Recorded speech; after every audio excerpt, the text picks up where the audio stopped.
Selamat sore, kembali lagi bersama saya Rifandi. Kali ini kita mau lihat seri pameran galeri virtual yang ketiga, yang terakhir. Ini suasana good side sore ini ya. Kita langsung aja lihat ke dalamnya. Ya, sekarang nih di Good School lagi pada demam pingpong. Misi bang, dia pada ngapain nih? Misi. Apaan nih? Mau ke dalam dulu? Apa mana? Ini nih. Dalam dulu ya. Tungguin dong temennya. Mai, sehat Mai? Sehat, alhamdulillah. Sorry ya, misi ya. Dalam dulu. Nah, jadi pameran virtual yang ketiga ini mengangkat topik tentang seni dan arsitek. Oke, sekarang kita udah di dalam Good School. Jadi sedikit cerita tentang latar belakang pameran ini ya. Pameran ini judulnya besar kecil sama aja, asal enggak sendiri. Ini pameran tentang seni dan juga arsitektur rumah susun. Selama kurang lebih 6 bulan terakhir, gua, Acip dan Raslin bolak-balik ke rumah susun Tebet dan Kemayoran, dua rumah susun yang dijadikan arena belajar di dalam proyek ini. Alasannya sederhana, dua rumah susun itu memang jadi tempat tinggalnya Acip dan Raslin gitu. Jadi bagi gua menarik untuk membicarakan rumah susun dari sudut pandang warga yang sekaligus seniman di dalamnya. Nah, di sini gua berperan sebagai kurator. Senimannya ada Angga Cipta dan Raslin, dan gue juga sedikit banyak berkolaborasi di dalam produksi karya gitu ya, gagasan, ide, riset, dan beberapa karya di dalamnya. Kita langsung lihat aja ya ke ruang yang pertama. Jadi pameran ini dibagi jadi dua. Yang pertama ada Rurusun Galeri, Ruru Galeri yang kita jadikan Rurusun Galeri. Yang kedua nanti di atas ada Balai Warga. Dua ruangan ini pembagiannya yang pertama ini sebenarnya kita banyak membicarakan tentang representasi dari pengamatan kedua seniman yang diolah menjadi karya seni gitu, menjadi karya yang bercerita tentang pengalaman berhuni di rumah susun. Sedangkan nanti di Balai Warga itu ruangan itu sebenarnya berupa presentasi dari gagasan seniman untuk membuat ulang sebuah ruang gitu. Kita langsung lihat aja nih, ada senimannya udah nih. Hoi Cip. Sehat Cip? Biasa. Main catur sama siapa nih? Tadi yang mau geng, cuma dia cabut dulu beli makanan. Menang kalah nih? Kalah terus gua. Kalah terus ya? Iya, yaudah Cip, kita langsung lihat-lihat karya aja nih. Cerita. Mungkin dari yang pertama nih, koleksi teralis ya. Ya. Koleksi teralis di Rusun. Ya. Boleh ceritain dikit Cip? Ya, jadi kalau di rusun itu walaupun memang di bagian jemurannya itu kebuka, tapi justru itu diproteksi gitu. Jadi memang ditutup. Jadi biar aman juga, karena itu dia ada tangga daruratnya nih, kayak seperti ini nih. Nah, kayak seperti ini nih.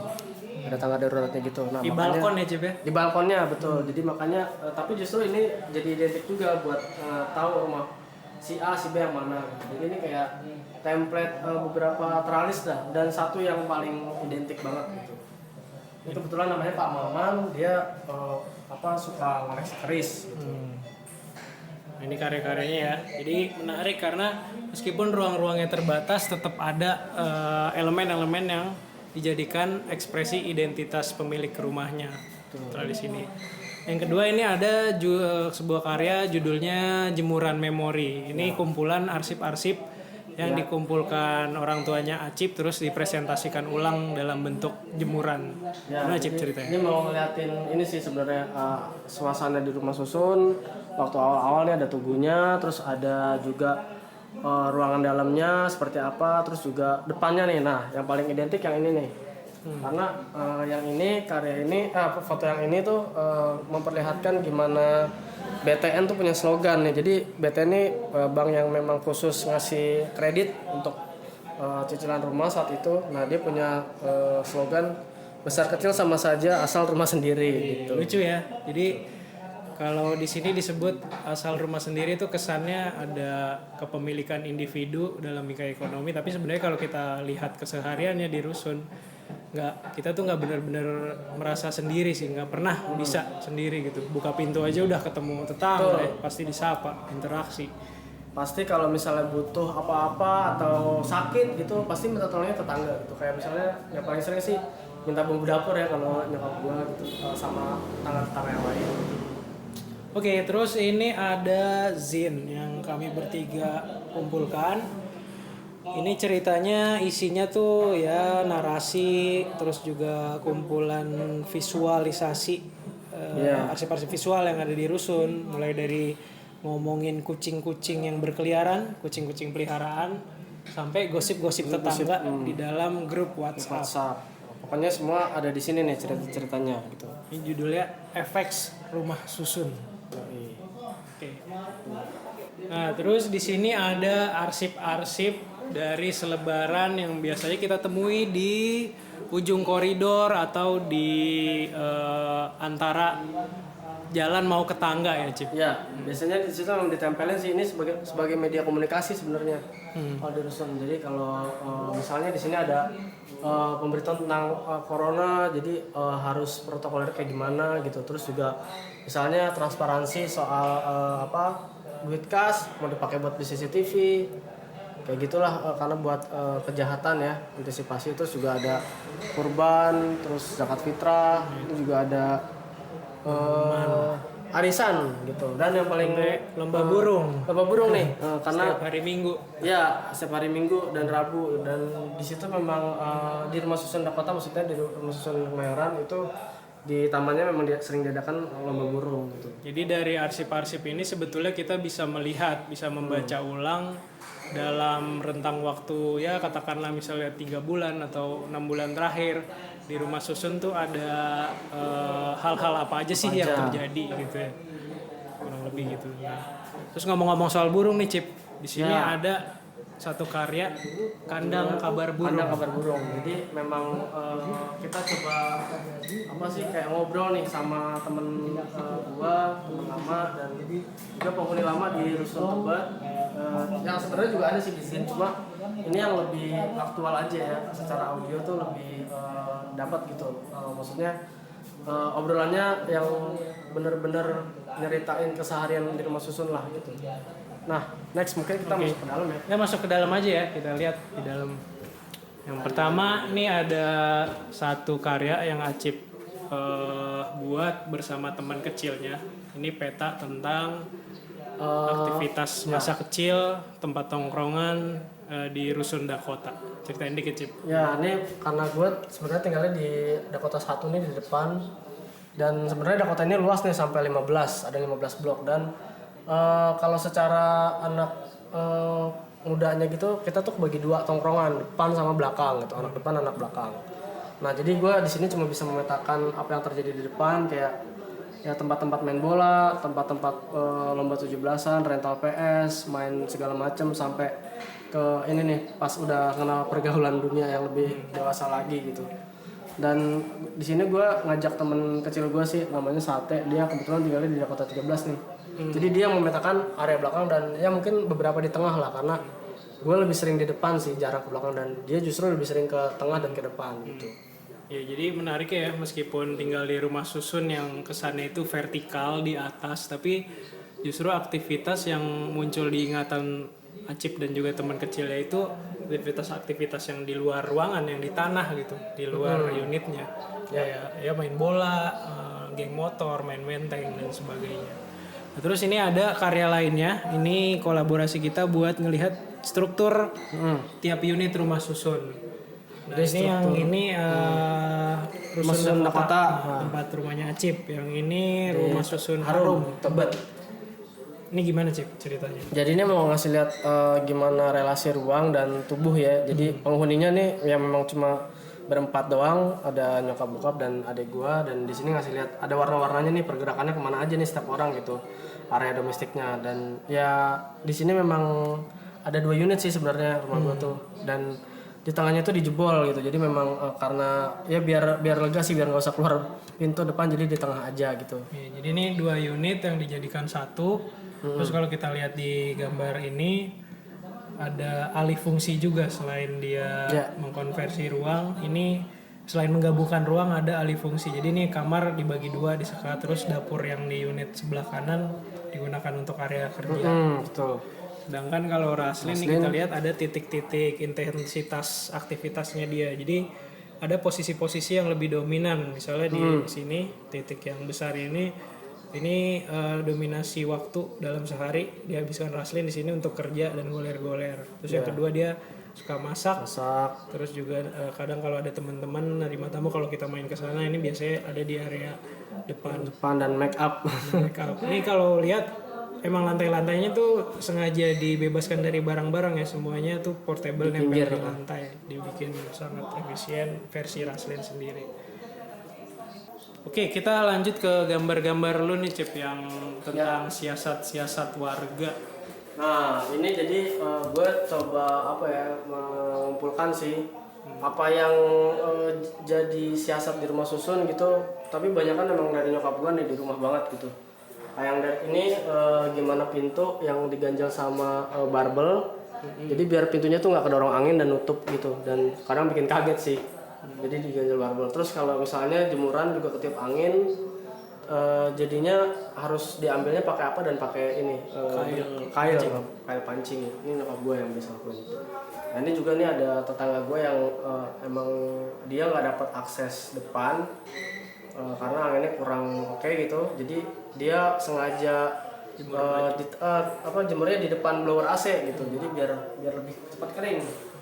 Nah ini kalau misalnya nyokap gue beli ya entah roti, sayur dan kebutuhan pangan lainnya, biasanya dia manggil dari atas dari lantai 3, terus dikerek gitu. Dikerek tuh kayak dikatrol gitu. Jadi ini cuma tali dan kresek dan di dalamnya ada wadah. Jadi ini cara transaksinya sih kalau di dusun gitu. Ya, jadi ada kecerdasan lokal ya yang lahir dari keterbatasan, kemudian jadi muncul siasat yang sebenarnya kalau kita kumpulin tuh bisa jadi satu vocab pengetahuan sendiri. Betul. Gitu versi rusun. Betul. Terus kita lihat karya ini ya. Oh yang ini video dulu deh. Video ya. Ini ada dua. Ada dua sebenarnya. Ini ada video yang dokumenter tentang rusun. Judulnya Kemayoran 1992. Terus ada lagi dari lantai 3.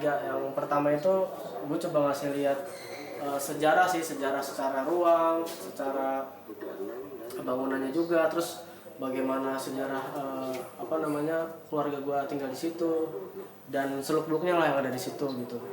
Terus yang kedua tuh sebenarnya video lama sih tahun 2008 yang pernah waktu itu ikutan di Jakarta 32 ya, ngomongin soal itu dia kerekan awal-awal gue bikin karya tentang rusun gitu. Di sini juga ada replika nih miniatur dari Tugu Perumnas yang memang jadi landmark ya di rumah susun Kemayoran. Jadi ini tugu yang ada, kalau di sini sebenarnya ada peresmiannya gitu. Tanggal peresmiannya oleh Pak Soeharto gitu.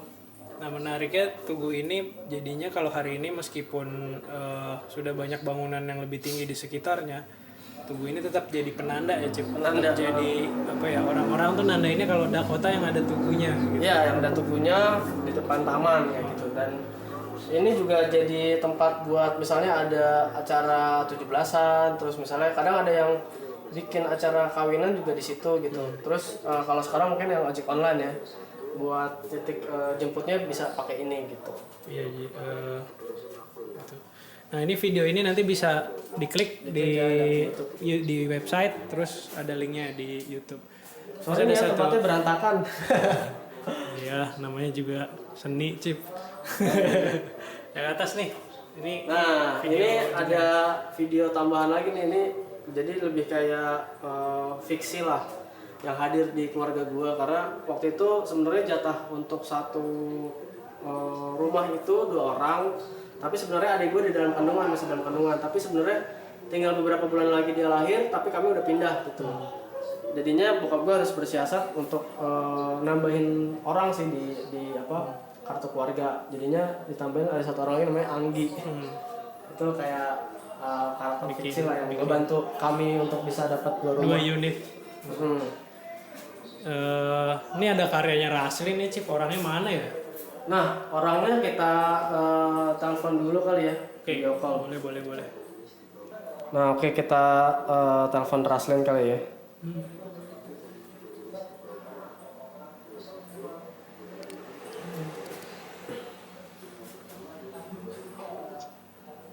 Halo, Ras. Halo. Halo, Lagi di mana nih? lagi di Balai Warga. Gue lagi, ini nih kita lagi di depan karya lu nih yang ada kembang-kembangnya. Ini apaan sih, Ras? Bisa ceritain nggak? Ceritain dikit dong. Mulai. Jadi sebenarnya instalasi objek-objek ini, objek-objeknya itu dikurasi dari rumah gue, tempat gue tinggal. Diambil dari area dapur, area kerja, tempat tidur, tempat lingkungan, ada yang hadiah dari teman-teman, ada juga yang koleksi pribadi. Nah, objek-objek ini sebenarnya tuh sifatnya tuh sangat personal karena sangat terpakai, sering dilihat, sering dipegang, ada yang disimpan aja, lupa, ada yang menyimpan harapan bahkan.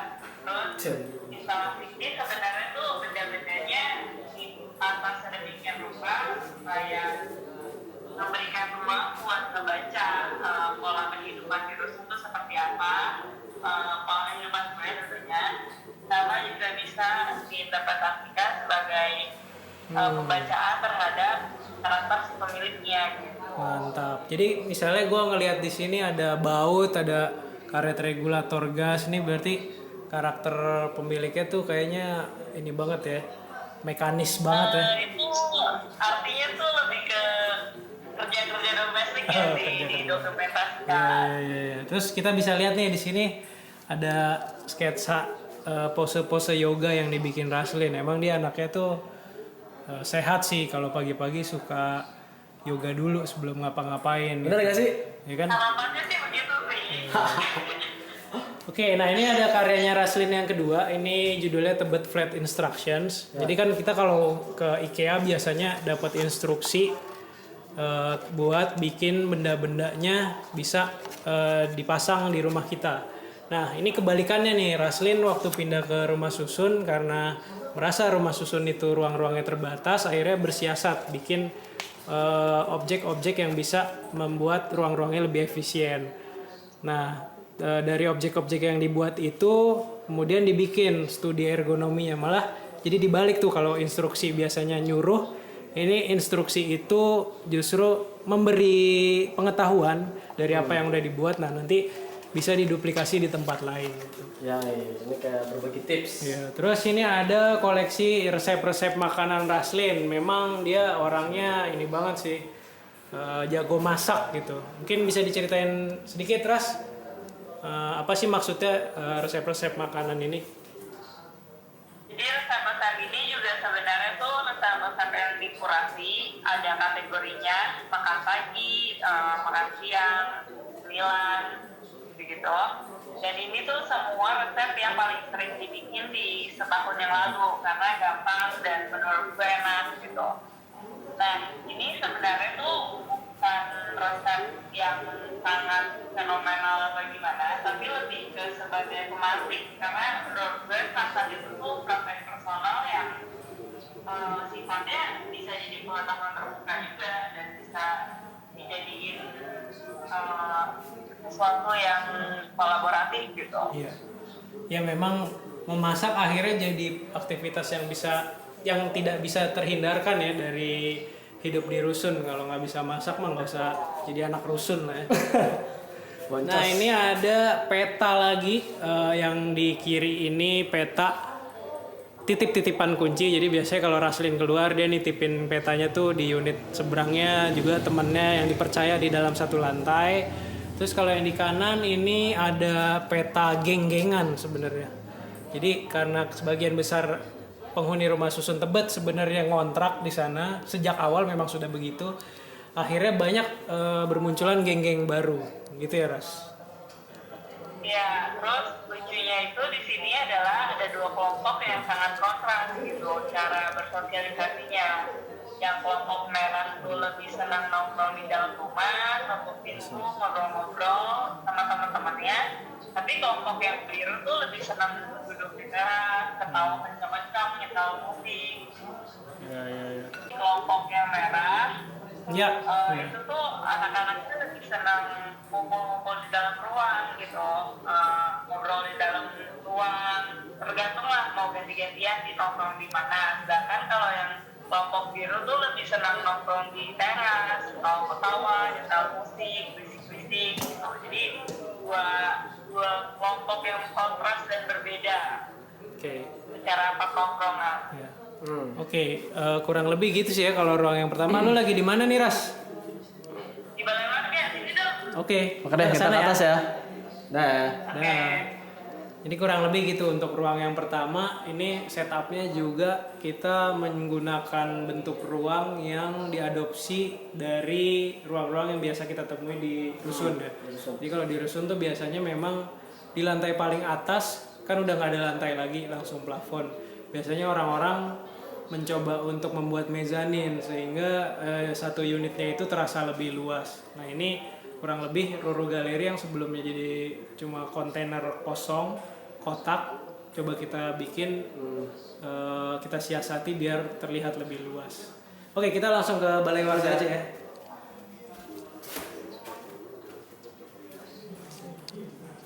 Oke, sekarang kita lihat ruangan yang kedua ya di balai warga KKK. Ini ruang sebenarnya pada dasarnya ruang kolaboratif, bisa dipakai siapa aja buat aktivitas apa aja gitu. Nah, sekarang digunakan untuk pameran rusun ini.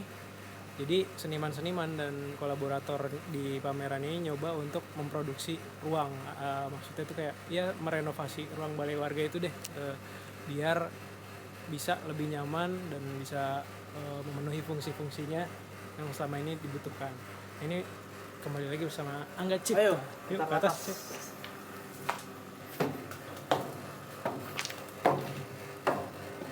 pusing kali tadi. Buat kamera ke atas. Ini bagian teras. Ini balai warga. Ini balai warga. Ini Ada tiga. Good side. Modul-modul tanaman yang lagi dikerjakan sama sahabat petani kesorean ya. Nah, kita lagi nyoba bikin modul indoor. Oke. Halo. Selamat datang.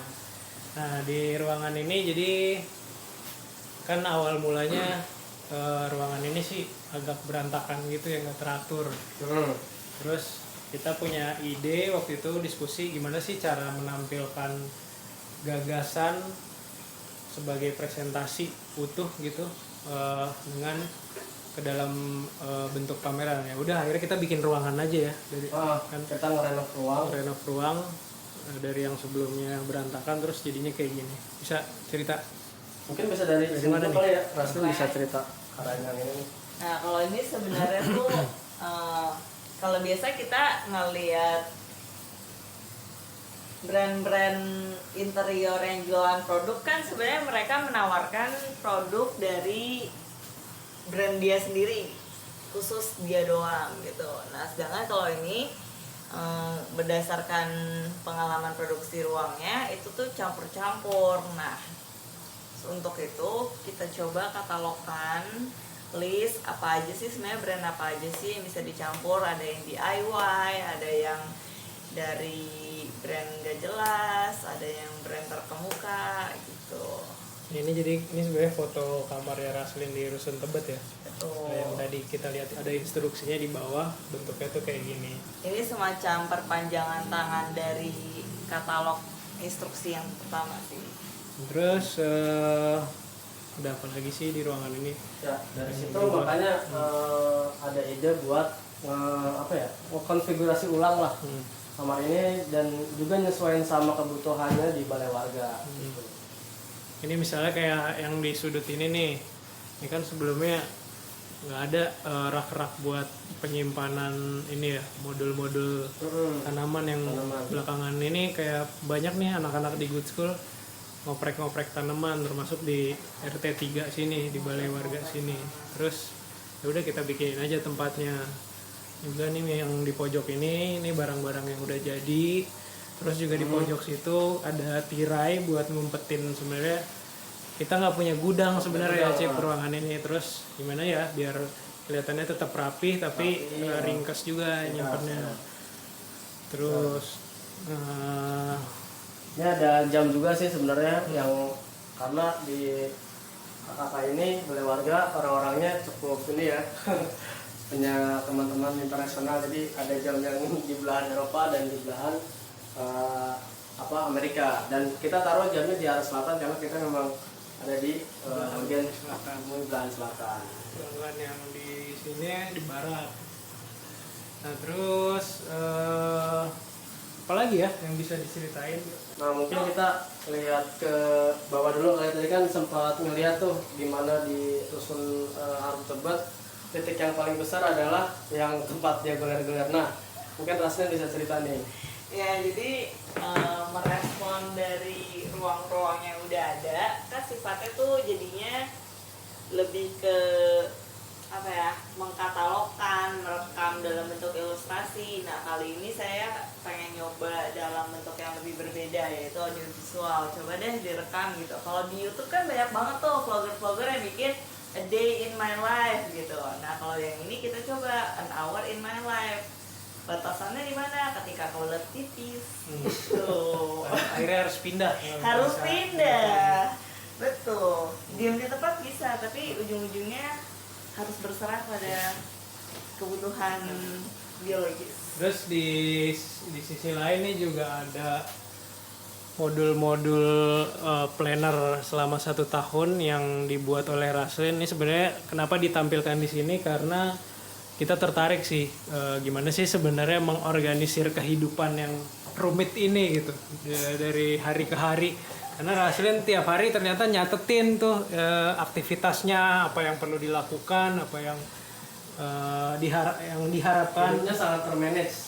Sepertinya sangat termanage gitu. Jadi kalau lihat nih di bawah nih ada rasio pulang ke rumah, rasio hari-hari sosial, rasio hari bekerja, dibuat statistiknya gitu. Ini berarti tahun lalu ya? Tahun lalu 2019. Jadi sebenarnya setelah pindah ke rusun ini, ajaibnya tiba-tiba hidup gue tuh terorganisir. Gue mencatat. Terus setelah setahun gue juga kaget sendiri, wow ternyata setahun kemarin tuh hidup gue teratur juga ya. Terus dari sana data ini bisa diapain nih? Ya udah akhirnya coba gue hitung rasionya, sekaligus merespon sekarang sih di masa pandemi ketika ada COVID, semua orang harus diem di rumah, rasio domestiknya kan tiba-tiba meningkat. Nah sebelumnya itu, sebelum ketika semua orang harus di rumah, rasio kehidupan gue sebenarnya seperti apa sih? Nah itu jadinya begini. Iya. Nah terus selain itu mungkin nih juga bisa jadi tips dan trik buat temen-temen yang mau makeover ruang kerja atau kamar ya. Jadi kurang lebih berapa ya habisnya nih? Kayak sekitar 350. Ya kurang lebih kayak di bawah 500.000 sih. 500.000 udah dapat ruangan yang rapi gini. Terus juga tips nih sedikit. Jadi kenapa kita pakai rak-rak gini sebenarnya sekalian jadi punya ruang penyimpanan di bawah gitu. Dan bisa jadi meja sih. Bisa jadi meja juga. Terus di samping itu buat dibersihkan lantainya juga tetap mudah gitu kan. Jadi barang-barangnya tinggal dipindahkan ke bagian atasnya terus bisa dipel. Ya mungkin segitu semua udah terjelasan ya. Kalau ada yang mau nanya atau masih penasaran sama karya-karyanya, langsung aja cek ke galeri virtualnya. Jadi bisa ngeliat caption, bisa nonton videonya juga. Terus ya bisa lihat karya-karyanya lebih dekat. Ada PDF kayaknya banyak dulu di situ. Dan jangan lupa tetap ikuti protokol kesehatan. Juga dukung produk-produk Indonesia, produk-produk kreatif Indonesia, dan kalau nanti kalian mau main ke sini silahkan, tapi tetap ikuti protokol kesehatan. Oke guys, terima kasih. Dadah. Dadah.